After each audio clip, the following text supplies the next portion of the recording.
നമസ്തേ. രാജ്യാന്തരത്തിലേക്ക് സ്വാഗതം. ആദ്യ പ്രധാന വാർത്തകൾ. वाकई आप सभी ने कोटि कोटि भारतीयों का सीना चौड़ा कर दिया है. हर भारतीय का माथा गर्व से ऊंचा कर दिया है. ഭീകരതയ്ക്കെതിരെ സൈന്യം നടത്തിയത് ഇതിഹാസ തുല്യ പോരാട്ടമെന്ന പ്രധാനമന്ത്രി. ധീര സൈനികർക്ക് നന്ദി. സഹോദരിമാരുടെ സിന്ദൂരം മായ്ച്ചവരെ മടയിൽ കയറി ആക്രമിച്ചു. ഓപ്പറേഷൻ സിന്ദൂർ എന്നത് നീതി, നിയമം, സൈനിക ശക്തി എന്നിവയുടെ ത്രിവേണി സംഗമം. ഇനി ഭാരതത്തെ തൊട്ടാൽ പാകിസ്ഥാന്റെ മഹാനാശം. ആണവായുധം കാട്ടി വിരട്ടാൻ നോക്കേണ്ട. അധർമ്മത്തിനെതിരായ പോരാട്ടം ഭാരതത്തിന്റെ പാരമ്പര്യമെന്നും സൈനികരെ അഭിസംബോധന ചെയ്ത് പ്രധാനമന്ത്രി.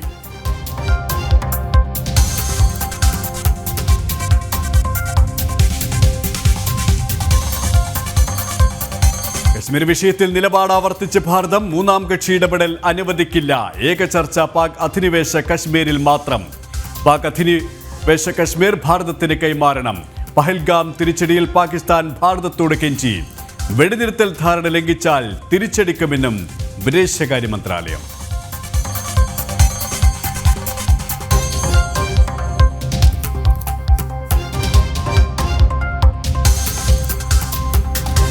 ട്രംപിനെ തള്ളി ഭാരതം. വെടിനിർത്തലിൽ മധ്യസ്ഥ ചർച്ച നടന്നിട്ടില്ല. നടന്നത് DGMO തല ചർച്ച മാത്രം. സംഭാഷണത്തിൽ വ്യാപാരം ചർച്ചയായിട്ടില്ലെന്നും വിദേശകാര്യ മന്ത്രാലയം.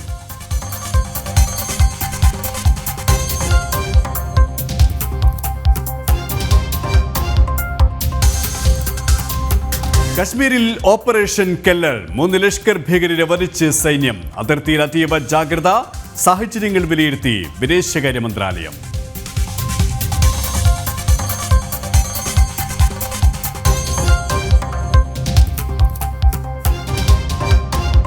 ലോകത്തെ ആകെ ചതിച്ച് പാകിസ്ഥാൻ. IMF ഫണ്ട് ഭീകരതയ്ക്ക് വേണ്ടി വിനിയോഗിച്ച് കൊടും ചതിയന്മാർ.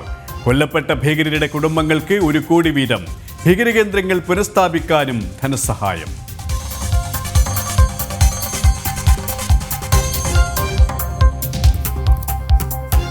ബ്രിട്ടനിലേക്കുള്ള കുടിയേറ്റം കുറയ്ക്കേണ്ടത് അനിവാര്യമെന്ന് പ്രധാനമന്ത്രി കെയർ സ്റ്റാർമർ. നിയമങ്ങളുടൻ പരിഷ്കരിക്കും. നടപടി ഉണ്ടായില്ലെങ്കിൽ രാജ്യം അപരിചിതരുടേതായി മാറുമെന്നും Starmer.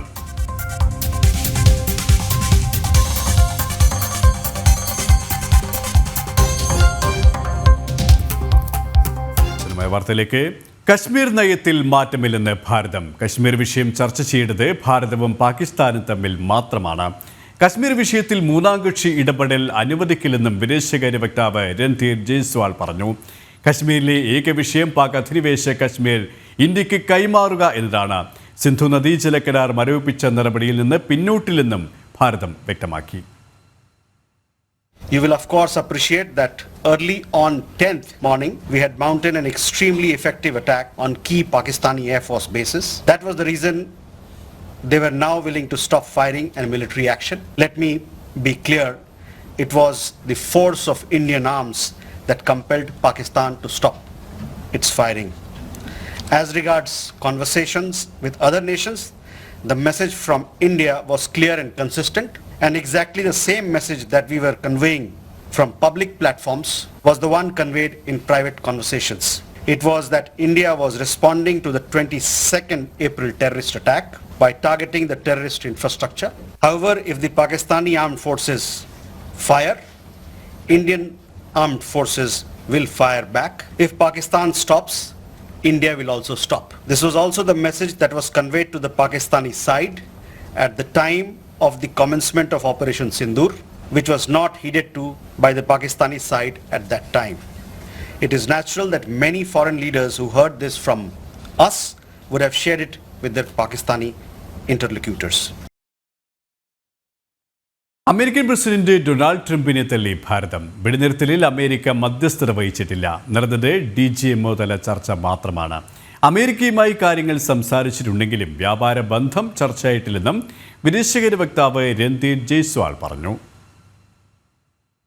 From the time of Operation Sindoor commenced on 7th May till the understanding on cessation of firing and military action on 10th May, There were conversations between Indian and US leaders on the evolving military situation. The issue of trade did not come up in any of these discussions. വിശദാംശങ്ങളുമായി ഗൗതം അനന്തനാരായണനും ഐസൻ ജോസും ചേരുകയാണ്. ആദ്യം ഐസനിലേക്ക്. ഐസൻ, American president Donald ട്രംപിനെ തള്ളിയിരിക്കുകയാണ് ഭാരതം. ഈ വെടിനിർത്തലുമായി ബന്ധപ്പെട്ട് America ഒരു മധ്യസ്ഥതയും വഹിച്ചിട്ടില്ല എന്നാണ് വിദേശകാര്യ മന്ത്രാലയം വ്യക്തമാക്കിയിരിക്കുന്നത്. വാർത്താ സമ്മേളനത്തിൽ ഇതുമായി ബന്ധപ്പെട്ട് എന്തൊക്കെ കാര്യങ്ങളാണ് വിശദീകരിച്ചത്? വാർത്താസമ്മേളനത്തിൽ വിശദീകരിച്ച് ഇപ്പോൾ നമ്മൾ കേട്ടതുപോലെ ഭാരതം ഈ കാര്യം, അതായത് JD വാൻസൊക്കെയായി പ്രധാനമന്ത്രി നരേന്ദ്രമോദി ഫോണിൽ സംസാരിക്കുകയും അതുപോലെ തന്നെ മാർക്കോ റൂബിയോയുമായുള്ള ചർച്ചകളെല്ലാം നടക്കുകയും ചെയ്തു. ഈ ചർച്ചകളിൽ ഒന്നും തന്നെ വ്യാപാര ബന്ധവുമായി ബന്ധപ്പെട്ട് ഒരു ചർച്ചയും നടന്നിട്ടില്ല. നടക്കുന്ന സംഭവവികാസങ്ങൾ, ഭാരതവും പാകിസ്ഥാനും തമ്മിൽ നടക്കുന്ന ഈ സംഘർഷത്തിൻ്റെയും ഈ സൈനിക നടപടികളുടെയും വിശദാംശങ്ങൾ മാത്രമാണ് അമേരിക്കയുമായി പങ്കുവച്ചത്. എന്നാൽ അതിൽ വാണിജ്യവുമായി ബന്ധപ്പെട്ട, അല്ലെങ്കിൽ ട്രേഡുമായി ബന്ധപ്പെട്ട യാതൊരു ചർച്ചകളും ഉണ്ടായില്ല എന്ന് വളരെ കൃത്യമായി അദ്ദേഹം രൺധീർ ജയ്സ്വാൾ എന്ന് പറയുന്നത് നമ്മളിപ്പോൾ കേട്ടതാണ്. അദ്ദേഹം വ്യക്തമാക്കുന്നത്, നേരത്തെ നമുക്ക് അറിയാവുന്നതാണ്, ട്രംപിൻ്റെ ചില നിലപാടുകളുണ്ടായിരുന്നു. ട്രംപ് ഈ വെടിനിർത്തൽ ധാരണ നടപ്പിലായ ദിവസം മിനിറ്റുകൾക്ക് മുമ്പ്, അതായത് ഭാരതം അത് ഔദ്യോഗികമായി പ്രഖ്യാപിക്കുന്നതിന് മിനിറ്റുകൾക്ക് മുമ്പ് സുദീർഘമായ ചർച്ചകൾക്ക് ശേഷം വെടിനിർത്തൽ ധാരണ യാഥാർത്ഥ്യമായി പാകിസ്ഥാനും ഭാരതവും തമ്മിൽ അതിനെ മധ്യസ്ഥത വഹിച്ചത് അമേരിക്കയാണ് എന്ന രീതിയിലുള്ള അദ്ദേഹത്തിൻ്റെ സോഷ്യൽ മീഡിയയായ ദി ട്രൂത്തിലെ ഒരു പോസ്റ്റ് വന്നിരുന്നു. അതിനുശേഷം അദ്ദേഹം ചില മാധ്യമങ്ങളോട് സംസാരിക്കുമ്പോഴും പറഞ്ഞത്, ചില വാണിജ്യ ഇടപാട് നമുക്കറിയാവുന്നതാണ്, പാകിസ്ഥാനുമായി ചില ട്രേഡ് വാറുകളൊക്കെ നടക്കുന്ന ആ ഒരു സാഹചര്യം പോലെ അധിക താരിഫ് ചുമത്തുന്നത് പോലുള്ള ചില നടപടികളിലേക്ക് നീങ്ങുമെന്ന ഒരു നിലപാട് ഭാരതവുമായി എടുത്തതിൻ്റെ അടിസ്ഥാനത്തിലാണ് ഈ പ്രശ്നം പരിഹരിച്ചതെന്നാണ് ട്രംപ് അറിയിച്ചത്. എന്നാൽ അക്കാര്യത്തിൽ യാതൊരു സ്ഥിരീകരണവുമില്ലെന്നും അക്കാര്യം ചർച്ച പോലുമായില്ലെന്നാണ് ഇപ്പോൾ രൺധീർ ജയ്സ്വാൾ ഇപ്പോൾ വ്യക്തമാക്കിയിരിക്കുന്നത്. അതായത് ട്രംപ് എന്താണോ അവകാശപ്പെട്ടത്, ട്രേഡുമായി ബന്ധപ്പെട്ട വിഷയങ്ങളിലെ ചർച്ചകളിലേക്ക്, ചില സമ്മർദ്ദ തന്ത്രങ്ങളിലേക്ക് നീങ്ങുമെന്ന നിലപാട് അമേരിക്ക അറിയിച്ചപ്പോൾ ഭാരതം പാകിസ്ഥാനുമായുള്ള പ്രശ്നം പരിഹരിക്കാനുള്ള, അല്ലെങ്കിൽ വെടിനിർത്തലിലേക്ക് നീങ്ങാനുള്ള ഒരു നടപടിയിലേക്ക് നീങ്ങുകയായിരുന്നു എന്നാണ് ട്രംപിൻ്റെ ഒരു വിശദീകരണം ഉണ്ടായിരുന്നത്. അതിനെ പൂർണ്ണമായും ഖണ്ഡിക്കുന്നതാണ് ഇപ്പോൾ രൺധീർ ജയ്സ്വാളിൻ്റെ ഈ നിലപാടിൽ നിന്നും നമുക്ക് മനസ്സിലാക്കാൻ സാധിക്കുന്നത്. അദ്ദേഹം പറയുന്നത് അത്തരം കാര്യങ്ങൾ ചർച്ചയായില്ല എന്നൊരു വിശദീകരണമാണ് അദ്ദേഹത്തിൻ്റെ ഭാഗത്തു നിന്നുണ്ടായത്. മറ്റ് നിരവധിയായ വിഷയങ്ങൾ ചർച്ച ചെയ്തു. UN സെക്യൂരിറ്റി കൗൺസിലിലെ കാര്യങ്ങൾ അവതരിപ്പിക്കുന്നത് സംബന്ധിച്ചുള്ള വാർത്തകൾ പുറത്തു വന്നിരുന്നതിന് പ്രത്യേക പല വിഷയങ്ങളും ചർച്ച ചെയ്തിട്ടുണ്ടെങ്കിലും ഈ വ്യാപാര ബന്ധവുമായി ബന്ധപ്പെട്ട്, വാണിജ്യ ബന്ധവുമായി ബന്ധപ്പെട്ട കാര്യങ്ങളൊന്നും ചർച്ചയായിട്ടില്ല എന്ന് വിദേശകാര്യ വക്താവ് രൺധീർ ജയ്സ്വാൾ പറയുന്നുണ്ടല്ലേ?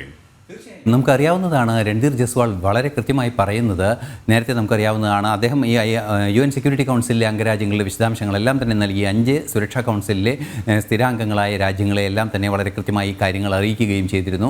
അത്തരത്തിൽ അറിയിക്കുന്നത്, അതായത് സൈനിക നീക്കങ്ങളുടെയും ഭാരതം എന്തുകൊണ്ട് ഈ സൈനിക നീക്കത്തിന് മുതിർന്നു, ഏപ്രിൽ 22 നടന്ന UN സെക്യൂരിറ്റി കൗൺസിൽ തന്നെ പ്രതികരിക്കുകയും കൃത്യമായി അപലപിക്കുകയും ചെയ്ത ഒരു വിഷയത്തിൽ ഭാരതത്തിൻ്റെ തീവ്രവാദ വിരുദ്ധ നിലപാടിൻ്റെ ഭാഗമായുള്ളൊരു സൈനിക നടപടിയെന്ന് കൃത്യമായ നിലപാട് UN സെക്യൂരിറ്റി കൗൺസിലിലെ സ്ഥിരാംഗങ്ങളെ, അമേരിക്ക ഉൾപ്പെടെയുള്ള സ്ഥിരാംഗങ്ങളെ അറിയിക്കുകയും ചെയ്തിരുന്നു. അതുപോലെ തന്നെ തിരഞ്ഞെടുക്കപ്പെട്ട അംഗങ്ങളെയും അറിയിച്ചിരുന്നു. അതായത് 15 അംഗരാജ്യങ്ങളെയും കൃത്യമായി ഭാരതം ഇത് അറിയിക്കുന്നുണ്ടായിരുന്നു. അത്തരത്തിലുള്ള ചർച്ചകൾ അമേരിക്കയുമായി നടന്നിട്ടുണ്ട്. മാത്രമല്ല JD വാൻസ് പ്രധാനമന്ത്രി നരേന്ദ്രമോദിയുമായി സംസാരിച്ചിട്ടുണ്ട്. മാർക്കോ റൂബിയോ ഭാരതത്തിൻ്റെ വിദേശകാര്യമന്ത്രി S ജയശങ്കറുമായി സംസാരിച്ചിട്ടുണ്ട്. അത്തരത്തിലുള്ള അതാത് തലത്തിലുള്ള ചർച്ചകൾ കൃത്യമായി നടന്നിട്ടുണ്ട്. ആ ചർച്ചകളിൽ സൈനിക നടപടികളെക്കുറിച്ചും അതുപോലെ തന്നെ അനുബന്ധ വിഷയങ്ങളെക്കുറിച്ചും, വെടിനിർത്തൽ യാഥാർത്ഥ്യമാക്കേണ്ടതിൻ്റെ അനിവാര്യത, അത്തരത്തിലുള്ള വിഷയങ്ങളെല്ലാം തന്നെ അവർ ഉന്നയിക്കുകയും ആ പ്രശ്നങ്ങൾ ഗൗരവമായി ഏറ്റെടുക്കുകയും അന്താരാഷ്ട്ര സമൂഹം ചെയ്തു എന്നും അദ്ദേഹം പറയുന്നുണ്ട്. അത്തരത്തിലുള്ള എല്ലാ നടപടികളും ഉണ്ടായിട്ടുണ്ട്. പക്ഷേ ഈ ചർച്ചകളിൽ ഒന്നും തന്നെ വരാത്തൊരു വിഷയമാണ് ഈ വാണിജ്യവുമായി ബന്ധപ്പെട്ടതും ഈ താരിഫിൻ്റെ വിഷയങ്ങളുമായി ബന്ധപ്പെട്ട കാര്യം. അത്തരത്തിലൊരു അവകാശവാദം ട്രംപിൻ്റെ ഭാഗത്തു നിന്നുണ്ടായിരിക്കുന്നത് പൂർണ്ണമായും തള്ളുകയാണ് ഭാരതം. അത് തന്നെയാണ് വിദേശകാര്യ മന്ത്രാലയത്തിൻ്റെ വക്താവിൻ്റെ ഭാഗത്തു നിന്നുള്ള വിശദീകരണത്തിൽ നിന്നും നമുക്ക് മനസ്സിലാക്കാൻ സാധിക്കുന്നത്. ഐസൻ ജോസാണ് വിശദാംശങ്ങൾ നൽകിയത്. ഡൽഹി ദിനം ഗൗതം കൂടി ചിരിക്കുകയാണ്. ഗൗതം, ഈ കശ്മീർ വിഷയം ചർച്ച ചെയ്യേണ്ടത് ഭാരതവും പാകിസ്ഥാനും തമ്മിൽ മാത്രമാണെന്നാണ് ഒരിക്കൽ കൂടി ഭാരതം നിലപാട് വ്യക്തമാക്കിയിരിക്കുന്നത്. ഒരു മൂന്നാം കക്ഷിയുടെ ആവശ്യം ഇല്ല എന്നും വിദേശകാര്യ മന്ത്രാലയം ഈ വിഷയവുമായി ബന്ധപ്പെട്ട് മറ്റെന്തൊക്കെ കാര്യങ്ങളാണ് വ്യക്തമാക്കിയത്?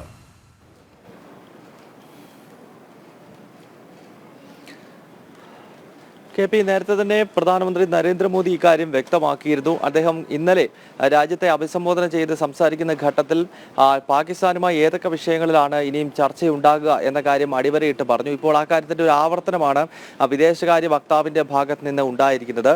ജമ്മു കശ്മീർ വിഷയം എന്ന് പറയുമ്പോൾ തീർച്ചയായിട്ടും അത് POJKയുമായി ബന്ധപ്പെട്ടതാണ്. പാക് അധീന ജമ്മു കശ്മീരുമായി ബന്ധപ്പെട്ട വിഷയം മാത്രമാണ് ഭാരതം ചർച്ച ചെയ്യാൻ ഒരുക്കമുള്ളത് എന്ന് പറയുമ്പോൾ കശ്മീർ എന്നൊരു ചർച്ചാ വിഷയം അവിടെ ഉദിക്കുന്നില്ല. കാരണം കശ്മീർ നിലവിൽ ഭാരതത്തിന്റെ അവിഭാജ്യ ഘടകമാണ്. അത് മുൻപും ഭാരതത്തിന്റെ ഭാഗമായിരുന്ന ഭൂപ്രദേശം തന്നെയാണ് എന്ന കാര്യം ഭാരതം എക്കാലവും തുറന്നു കാട്ടുന്നുണ്ട്. അതുപോലെ തന്നെ POJK ആണ് ഇനി ഒരു ചർച്ചാ വിഷയം. അതിന്റെ ചരിത്രം നമുക്കറിയാം. 1947 രാഷ്ട്ര വിഭജന കാലഘട്ടത്തിൽ പാകിസ്ഥാൻ കടന്നു വരികയും പിന്നീട് ഭാരതത്തിന്റെ സൈന്യം അത് പിടിച്ചെടുക്കാൻ സജ്ജമായിരുന്നെങ്കിലും നെഹ്റുവും മറ്റും അന്ന് കാണിച്ച ചില തെറ്റായ നയങ്ങളുടെ ഭാഗമായി ഭാരതത്തിന് കൈമോശം വന്നുപോയ പ്രദേശമാണ് പാക് അധീന ജമ്മു കാശ്മീർ. ആ പ്രദേശവുമായി ബന്ധപ്പെട്ടുള്ള ചർച്ചകൾ മാത്രമേ ഇനിയുമുള്ളൂ എന്നാണ് ഇപ്പോൾ വിദേശകാര്യ വക്താവ് ഒരിക്കൽ കൂടി വ്യക്തമാക്കുന്നത്. നേരത്തെ തന്നെ ഈ നിലപാട് ഭാരതം വിശദീകരിച്ചതാണ്. ഒപ്പം ഒരു മൂന്നാം കക്ഷിയെ POJKയുമായി ബന്ധപ്പെട്ട ചർച്ചകളിലേക്ക് ഭാരതം ക്ഷണിക്കുന്നില്ല എന്ന കൃത്യമായ സന്ദേശം കൂടി ഇപ്പോൾ US ഉൾപ്പെടെയുള്ള രാജ്യങ്ങൾക്കും നമ്മുടെ നാട് നൽകുകയാണ്. കാരണം ഇതിലൊരു മൂന്നാം കക്ഷിയുടെ ആവശ്യമില്ല. POJK പ്രശ്നവും കശ്മീർ പ്രശ്നവുമെല്ലാം ഭാരതത്തിനും പാകിസ്ഥാനും ഇടയിലുള്ള പ്രശ്നങ്ങളാണ്. അതിൽ മൂന്നാമതൊരു കക്ഷി വന്ന് അതിൽ സംസാരിക്കേണ്ടതില്ല എന്ന നിലപാടാണ് ഭാരതത്തിന് എക്കാലവും ഉള്ളത്. അതിന്റെ ഒരു ആവർത്തനം തന്നെയാണ് ഇന്നിപ്പോൾ വിദേശകാര്യ വക്താവിന്റെ ഭാഗത്ത് നിന്നും ഉണ്ടായത്. KP ശരി, ഗൗതമാണ് ഡൽഹിയിൽ നിന്നും വിശദാംശങ്ങൾ നൽകിയത്. രാജ്യത്തിനായി സായുധ സേന ചെയ്യുന്ന എല്ലാറ്റിനും ഭാരതം നന്ദിയുള്ളവരെന്ന് പ്രധാനമന്ത്രി നരേന്ദ്രമോദി. പഞ്ചാബിലെ ആദംപൂർ വ്യോമസേനാ താവളത്തിൽ നടത്തിയ അപ്രതീക്ഷിത സന്ദർശനത്തിന്റെ ചിത്രം സമൂഹ മാധ്യമങ്ങൾ വഴി പ്രധാനമന്ത്രി പങ്കുവച്ചു. കഴിഞ്ഞ ദിവസങ്ങളിൽ പാകിസ്ഥാനെതിരെ നടത്തിയ പോരാട്ടം വ്യോമസേനാ ഉദ്യോഗസ്ഥർ പ്രധാനമന്ത്രിയോട് വിശദീകരിച്ചു. അപ്രതീക്ഷിതമായാണ് പ്രധാനമന്ത്രി നരേന്ദ്രമോദി പഞ്ചാബിലെ ആദംപൂർ വ്യോമസേനാ താവളം സന്ദർശിച്ചത്.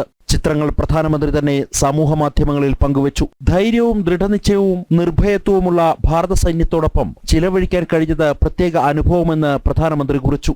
രാജ്യത്തിനായി സായുധ സേന ചെയ്യുന്ന എല്ലാത്തിനും ഭാരതം നന്ദിയുള്ളവരെന്നും അദ്ദേഹം കൂട്ടിച്ചേർത്തു.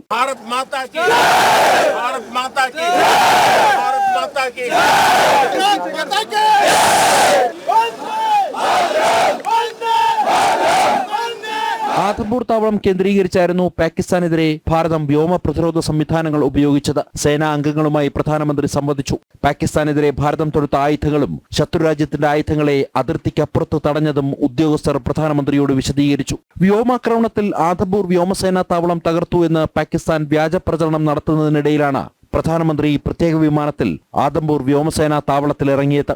ജനം, ഡൽഹി. നിരപരാധികളുടെ രക്തം ചിന്തിയാൽ മഹാവിനാശമാകും പരിണിത ഫലമെന്ന് പ്രധാനമന്ത്രി നരേന്ദ്രമോദി. ഭീരുക്കളെ പോലെ ഒളിച്ചിരുന്ന് പാകിസ്ഥാൻ വെല്ലുവിളിച്ചത് ഭാരതത്തിന്റെ സൈന്യത്തോടാണെന്ന് മറന്നു. ഭാരതത്തെ ദുഷ്ടലക്ഷ്യത്തോട് നോക്കുന്നവരുടെ പൂർണ്ണ നാശമാകും ഫലമെന്നും ആദംപൂർ വ്യോമസേനാ താവളത്തിൽ സൈനികരെ അഭിസംബോധന ചെയ്ത് പ്രധാനമന്ത്രി വ്യക്തമാക്കി. നമ്മുടെ ഡ്രോണുകൾ ശത്രുവിന്റെ കോട്ട തകർത്തപ്പോഴും മിസൈലുകൾ ലക്ഷ്യം കണ്ടപ്പോഴും പാകിസ്ഥാന്റെ ആകാശങ്ങളിൽ രാത്രിയിൽ സൂര്യനെ പ്രകാശിപ്പിച്ചപ്പോഴും ശത്രുരാജ്യം കേട്ടതും കണ്ടതും ഭാരത് മാതാ കി ജയ് മാത്രമാണ്. രാജ്യത്തിനു വേണ്ടി ജീവൻ ബലിയർപ്പിക്കാൻ തയ്യാറായ ഓരോ സൈനികന്റെയും ദൃഢനിശ്ചയമാണ് ഭാരത് മാതാ കി ജയ്. ഓരോ ഭാരതീയന്റെയും ശബ്ദമാണ് പാകിസ്ഥാനിൽ പ്രതിധ്വനിച്ചതെന്ന് പ്രധാനമന്ത്രി നരേന്ദ്രമോദി പറഞ്ഞു. जब हमारी मिसाइलें सनसनाती हुई निशाने पर पहुंचती हैं तो दुश्मन को दिखाई देता है भारत माता की जय. ഓപ്പറേഷൻ സിന്ധൂറിൽ സായുധ സേനകളുടെ ഏകോപനം പ്രശംസനീയം. നാവികസേന കടലിൽ ആധിപത്യം കാണിച്ചു. സൈന്യം അതിർത്തി ശക്തിപ്പെടുത്തി. ഇന്ത്യൻ വ്യോമസേന ആക്രമിക്കുകയും പ്രതിരോധിക്കുകയും ചെയ്തു. BSFും മറ്റ് സേനകളും ചേർന്ന് രാജ്യത്തെ അതിശയിപ്പിച്ചു. नेवी ने समुद्र पर अपना दबदबा बनाया, सेना ने बॉर्डर पर मजबूती दी और भारतीय वायुसेना ने अटैक भी किया और डिफेंड भी किया. BSF और दूसरे बलों ने भी अद्भुत क्षमताओं का प्रदर्शन किया है. ഭീകരതയ്ക്കെതിരായ ഇന്ത്യയുടെ ലക്ഷ്മണരേഖ വ്യക്തമാണ്. ഇനിയൊരു ഭീകരാക്രമണം ഉണ്ടായാൽ ഭാരതം ഉറച്ച ശബ്ദത്തിൽ മറുപടി നൽകും. आतंक के विरुद्ध भारत की लक्ष्मण रेखा अब एकदम स्पष्ट है. अब फिर कोई टेरर अटैक हुआ तो भारत जवाब देगा, पक्का जवाब देगा. ഭാരതം ബുദ്ധന്റെയും ഗുരു ഗോവിന്ദ് സിംഗിന്റെയും നാടാണെന്ന് പറഞ്ഞ പ്രധാനമന്ത്രി ആയുധമെടുക്കുന്നത് അനീതിക്കെതിരെ പോരാടാനും ധർമ്മ സംരക്ഷണത്തിനുമാണെന്നത് ഭാരതീയരുടെ പാരമ്പര്യമാണെന്ന ഗുരു ഗോവിന്ദ് സിംഗിന്റെ വാക്കുകളടക്കം ഉദ്ധരിച്ച് ആദംപൂർ വ്യോമസേനാ താവളത്തിൽ സൈനികരെ അഭിസംബോധന ചെയ്തു. भारत बुद्ध की भी धरती है और गुरु गोविंद सिंह जी की भी धरती है.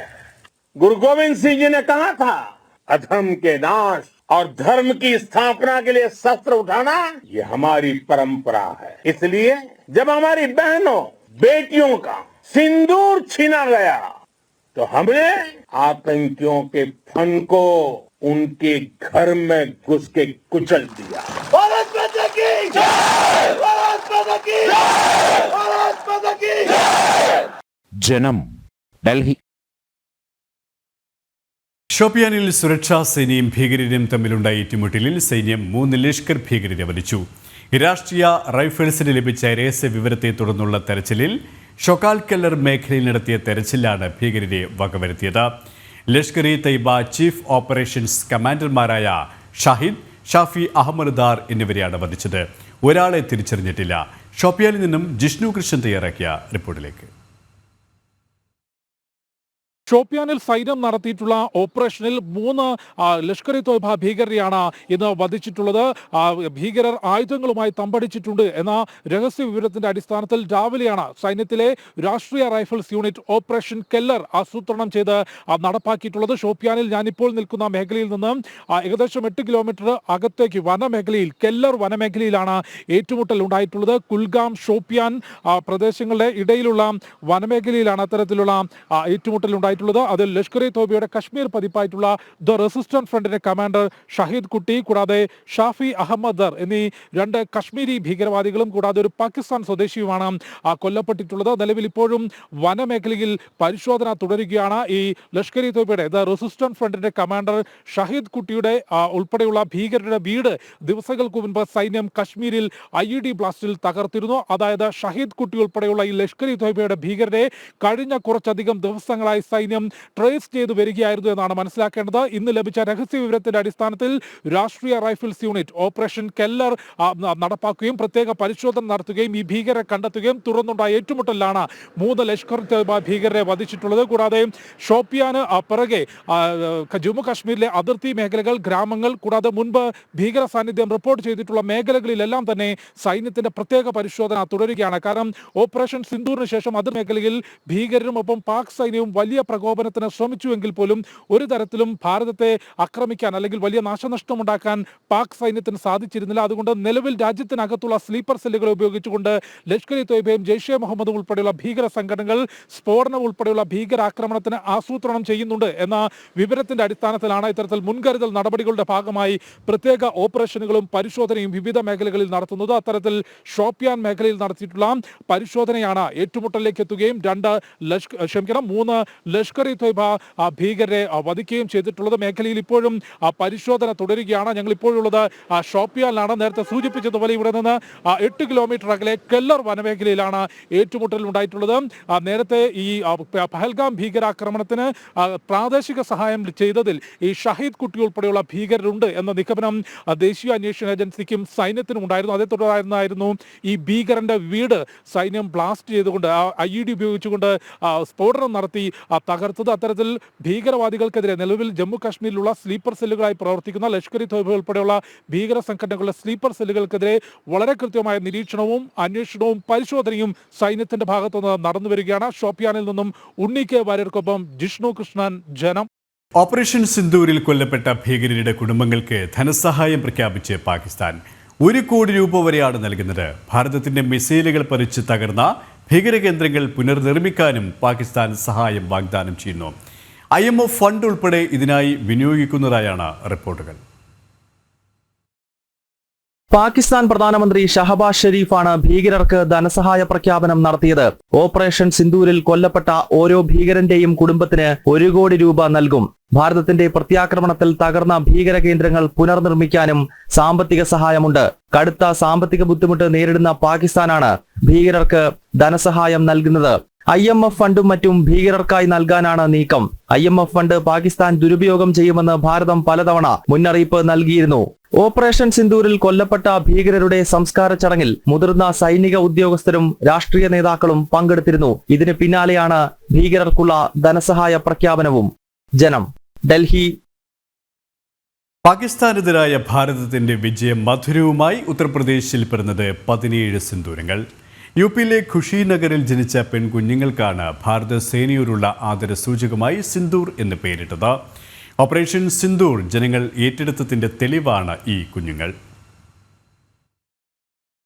ഭീകരർ നമ്മുടെ പെൺമക്കളുടെ സിന്ദൂരം മായ്ച്ചു കളഞ്ഞു. എന്നാൽ നമ്മൾ അവരെ ഈ ഭൂമിയിൽ നിന്ന് തന്നെ മായ്ച്ചു കളഞ്ഞാണ് തിരിച്ചടിച്ചത്.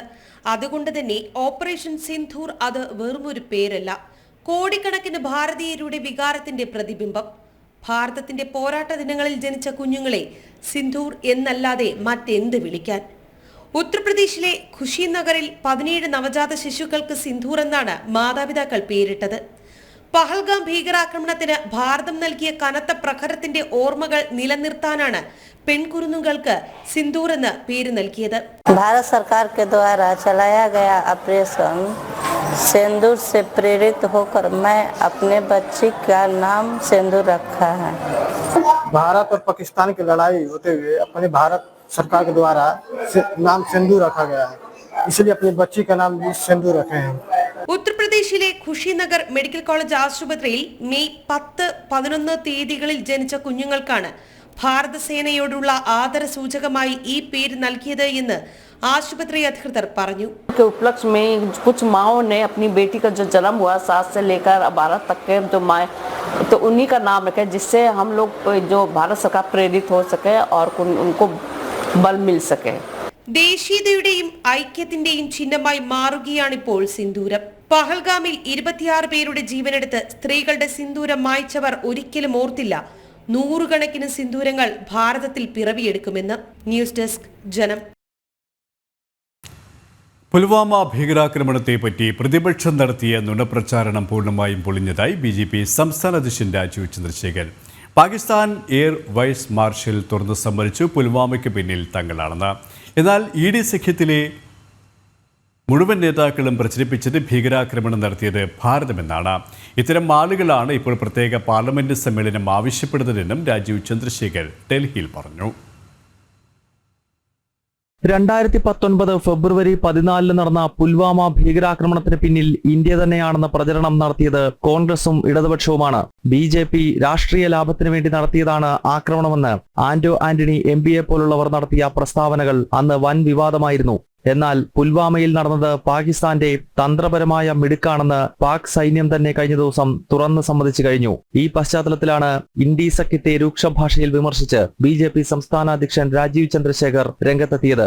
ഇന്ത്യ അലയൻസിന്റെ എല്ലാ സ്റ്റാർസും അന്ന് പറഞ്ഞതാ ഇത് ചെയ്തത് BJP ആണെന്ന്. ഇതൊരു പാറ്റേണാണ്. 26/11 പാകിസ്ഥാനി ഭീകരവാദി വന്നപ്പോൾ ആരാണ് പറഞ്ഞത് RSSന്റെ അറ്റാക്കാണെന്ന്? ഞാൻ പറഞ്ഞിട്ടില്ല, നിങ്ങൾ മറന്നോറിയില്ല. പുൽവാമ വരുമ്പോൾ പാകിസ്ഥാനി എയർ വൈസ് മാർഷൽ പറഞ്ഞു അത് ഞങ്ങൾ ചെയ്തു. ഇവിടുത്തെ രാഷ്ട്രീയക്കാർ പറഞ്ഞു അതാരാ ചെയ്തത്? അവർ അഡ്മിറ്റ് ചെയ്യുന്നു. ഇതാണ് ഓപ്പറേഷൻ സിന്ദൂരിലൂടെ സൈന്യം നീതി നടപ്പാക്കി കഴിഞ്ഞു. പാകിസ്ഥാന് ചികിത്സയാണ് വേണ്ടതെന്നും പാകിസ്ഥാൻ ഒരു ഭ്രാന്തൻ രാജ്യമാണെന്നും രാജീവ് ചന്ദ്രശേഖർ പറഞ്ഞു. ജനം, ഡൽഹി. രാഷ്ട്രപതി ദ്രൗപദി മുർമു ശബരിമല ദർശനത്തിന് ഈ മാസം 19 അയ്യപ്പ ദർശനം നടത്താനാണ് ആലോചന. ദർശനത്തിന് വേണ്ട എല്ലാ ക്രമീകരണങ്ങളും ഒരുക്കാൻ സർക്കാരിനും ദേവസ്വം ബോർഡിനും നിർദ്ദേശം നൽകി. 19 ശബരിമല ദർശനം നടത്തുമെന്ന് നേരത്തെ നിശ്ചയിച്ചിരുന്നുവെങ്കിലും അതിർത്തിയിലെ സംഘർഷ പശ്ചാത്തലത്തിൽ അത് താൽക്കാലികമായി മാറ്റുകയായിരുന്നു. ശബരിമല വാഴുന്ന ധർമ്മശാസ്താവിന്റെ മുന്നിലേക്ക് അനുഗ്രഹം തേടിയെത്തുകയാണ് രാഷ്ട്രപതി ദ്രൗപദി മുർമു. 2 ദിവസത്തെ സന്ദർശനത്തിനെത്തുന്ന രാഷ്ട്രപതി മെയ് 19 അയ്യപ്പ ദർശനം നടത്താനാണ് ആലോചന. രാഷ്ട്രപതിയുടെ സന്ദർശനത്തിന് വേണ്ടിയുള്ള എല്ലാ ക്രമീകരണങ്ങളും ഒരുക്കാൻ സർക്കാരിനും ദേവസ്വം ബോർഡിനും നിർദ്ദേശം നൽകി. ഇതിനായുള്ള പ്രാരംഭഘട്ട പ്രവർത്തനങ്ങൾ ഇതിനോടകം ആരംഭിച്ചു കഴിഞ്ഞു. നിലയ്ക്കലിൽ ഹെലികോപ്റ്റർ ഇറങ്ങി അവിടെ നിന്നും റോഡ് മാർഗമായിരിക്കും പമ്പയിലേക്ക് എത്തുക. ഇതിനുശേഷം പമ്പ ഗണപതി ക്ഷേത്രത്തിൽ നിന്നും കെട്ടും കെട്ടിയാകും കാനവാസനെ കാണാനായി രാഷ്ട്രപതി എത്തുക. ഈ മാസം ആദ്യം തന്നെ 19 തീയതി രാഷ്ട്രപതി ശബരിമലയിലേക്ക് എത്തുമെന്ന് അറിയിച്ചിരുന്നു. പിന്നീട് അത് അതിർത്തിയിലെ സംഘർഷത്തിന്റെ സാഹചര്യത്തിൽ മാറ്റുകയായിരുന്നു. 19-ാം തീയതിയിലെ വെർച്വൽ ക്യൂ ബുക്കിംഗ് ഇതിന്റെ ഭാഗമായി പൂർണ്ണമായും അന്ന് ഒഴിവാക്കിയിരുന്നു. സന്ദർശനം മാറ്റിയതുകൊണ്ട് പിന്നീട് വീണ്ടും ഭക്തർക്ക് ബുക്കിംഗിനുള്ള അനുവാദം നൽകുകയായിരുന്നു. ജനം, കൊച്ചി. ഇന്ത്യൻ നിർമ്മിത സ്റ്റീലിനും അലുമിനിയത്തിനും അധിക താരിഫ് ചുമത്തിയ നടപടിക്കെതിരെ ബദൽ നീക്കവുമായി ഭാരതം. അമേരിക്കയിൽ നിന്നും ഭാരതത്തിലേക്ക് ഇറക്കുമതി ചെയ്യുന്ന ചില ഉൽപ്പന്നങ്ങൾക്ക് അധിക നികുതി ചുമത്താനാണ് നീക്കം. ലോക വ്യാപാര സംഘടനയിൽ ഇത് സംബന്ധിച്ച നിർദ്ദേശം നൽകിയതായാണ് സൂചന. ഭാരതത്തിലേക്ക് ഇറക്കുമതി ചെയ്യുന്ന ഉൽപ്പന്നങ്ങൾക്ക് നൽകിയിരുന്ന സൗജന്യങ്ങൾ ഒഴിവാക്കാനാണ് നീക്കം. ഭാരതത്തിൽ നിന്നുള്ള സ്റ്റീൽ, അലുമിനിയം ഇറക്കുമതിക്ക് 25% താരിഫ് അമേരിക്ക ഏർപ്പെടുത്തിയിരുന്നു. കഴിഞ്ഞ മാർച്ചിലാണ് അധിക താരിഫ് ഏർപ്പെടുത്തിയത്. ഇന്നലെയാണ് ഇതു സംബന്ധിച്ച് ഇന്ത്യയുടെ പ്രതികരണം ഉണ്ടായിരിക്കുന്നത്. ലോക വ്യാപാര സംഘടനയിൽ നൽകിയ നിർദ്ദേശത്തിലാണ് അധിക നികുതി ഏർപ്പാടാക്കുന്നത് സംബന്ധിച്ച വിശദീകരണം. $8 ബില്യൺ വ്യാപാരമാണ് ഇന്ത്യയും അമേരിക്കയും തമ്മിൽ അസംസ്കൃത സ്റ്റീൽ ഇനത്തിൽ നടക്കുന്നത്. ഇത്രയും വലിയ വ്യാപാരത്തെ വൻതോതിൽ നികുതി ചുമത്തിയത് ബാധിക്കുമെന്ന നിലപാടാണ് ഭാരതത്തിൻ്റേത്. അതേ സാഹചര്യത്തിൽ തന്നെ അമേരിക്കയിൽ നിന്ന് ഇറക്കുമതി ചെയ്യുന്ന ചില ഉൽപ്പന്നങ്ങൾക്ക് നികുതി ചുമത്താൻ ഭാരതം നിർബന്ധിതമാകുമെന്നും നിർദ്ദേശത്തിൽ പറയുന്നു. ഏത് ഉൽപ്പന്നങ്ങൾക്കാണ് നികുതി ചുമത്തുന്നതെന്ന് വ്യക്തമായിട്ടില്ല. മെയ് 12-നാണ് ലോക വ്യാപാര സംഘടനയിൽ ഭാരതം നിലപാട് വ്യക്തമാക്കുന്നത്. ഈ ദിവസവും ഏറെ ശ്രദ്ധേയമാണ്. 2018 മാർച്ചിൽ അസംസ്കൃത സ്റ്റീലിന്റെ ഇറക്കുമതിക്ക് അമേരിക്ക നികുതി ചുമത്തിയിരുന്നു. സമാന നടപടിയിലൂടെയാണ് വീണ്ടും അധിക താരിഫ് ചുമത്തിയത്. ഇന്റർനാഷണൽ ഡെസ്ക്, ജനം. രാജ്യാന്തരം ഇവിടെ പൂർണ്ണമാവുകയാണ്. നമസ്തേ.